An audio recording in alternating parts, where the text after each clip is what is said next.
Hi, everybody. My name is Philip Frost. I'm the Director for Climate Resilience for Tomorrow Now. It's a really great privilege to be speaking to you today through this very short presentation. We're really excited about the work that we are doing with the 1,000 Farms program. I'm going to be talking about the improved historic reanalysis data that has been produced for crop variety modeling in partnership with CGIAR and the Bill and Melinda Gates Foundation. So just quickly about Tomorrow Now. We're a climate tech nonprofit. I look at bringing weather intelligence technologies to the most vulnerable communities impacted by climate change in Africa. We leverage transformational philanthropy for local climate adaptation efforts. We partner with the private sector, such as Tomorrow.io, which is our for-profit partner, on breakthrough new weather innovations, and we look at building capacity for rapid deployment for sustainable reliance. We all know about the data gap in Africa. It's a real problem. It definitely impacts on the ability for models to predict and to have high quality skill in comparison with the skill levels that you see in the US and in Europe. And within that, the Gates Foundation decided to look at the opportunity of funding a project. We know that access to accurate and timely information of weather and climate, especially historical data, remains a key pain point for scientists within East Africa, especially when it relates to seed breeding. So the Bill and Melinda Gates Foundation, in collaboration with Tomorrow Now, has led a project called OSIRIS. The aim is to democratize more resilient seed breeding through the power of next generation weather innovation assets as well as tools. And the objective has been to demonstrate the value of integrating these next-gen weather innovations and testing the usefulness of the weather data in the context of seed breeding. And for that reason, we've been working with the 1,000 Farms program and a number of partners within the East African region. The project started in 2021 and it actually ended in October 2023. So what have we done? We've built a new historical reanalysis data set for East Africa, covering all the countries in the map.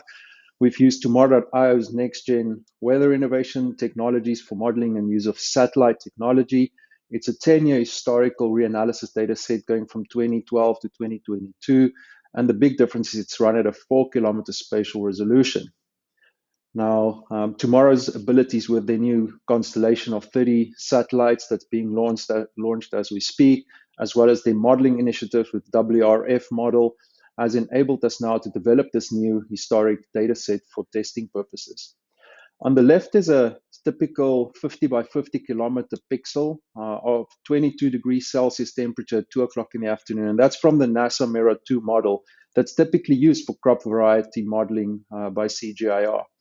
And within the smaller pixels will represent a 4 by 4 kilometer pixel, which is the new CBAM historic reanalysis. And we can say for farm A and farm B, there's a 5-degree gradient difference in temperatures between those. Even though the average was 22 for NASA power, we can see that between 19.5 and 24, almost 25 degrees, were recorded in actual fact in the eastern, southeastern corner of that grid cell. And when it comes to trial analysis and having distributed trial sites, the ability to have more granular data is really important. So in the context of this, we worked closely with Professor Kawi de Souza and Jion Khan from CGIAR, and we looked at the opportunity to compare different climate models that exist, such as CBAM, the NASA power data that's being used, as well as ARC ERA5.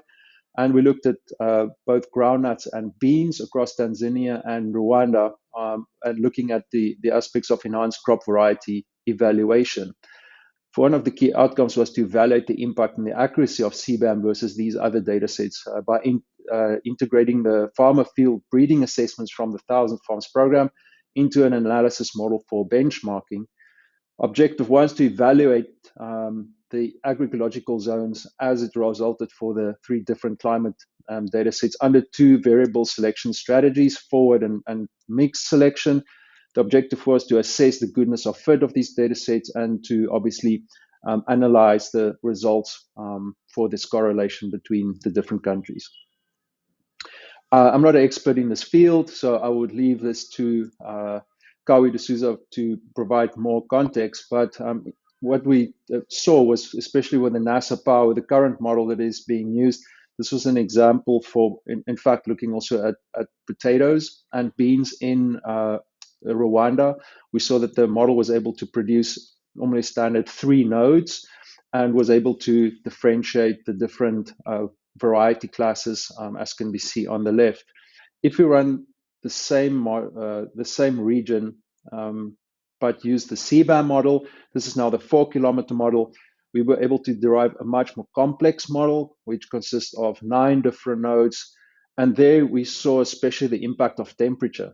Having a higher spatial resolution temperature data set seemed to have quite a dramatic impact in identifying optimal seed varieties. And this was highlighted in the work that has been presented in a report that we can make available to everybody. So what we saw was that the temperature measurements derived from CBAM, especially the CBAM reanalysis, outperformed all the existing climate data sets and enhanced the crop variety modeling outcomes by up to 40%. This was specifically for Rwanda in very complex terrain. We did not see the same impact in Tanzania, where you've had much more of a flat surface, much easier surface and terrain to work in. But what we saw was in the complex terrain, when it got to temperature impact, the CBAM model definitely had a massive influence there. And overall, we saw very good results for the use of the CBAM high resolution data for Rwanda.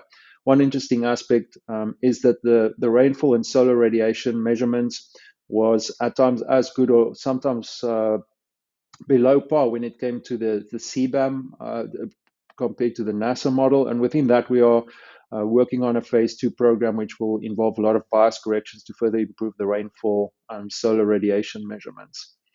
So what we are saying is there's a great opportunity. There will be an OSIRIS phase 2 program that will be going, that we just initiated. We're going to further improve on the historic reanalysis, as I say, through bias correction estimation. We're bringing in new short-term forecasting that will also be localized and calibrated, as well as seasonal forecasting up to 3 months ahead, daily updated data through collaboration with a company called Salient Predictions. This is a funded OSIRIS phase 2 activity that will be funded by the similar program as OSIRIS phase 1.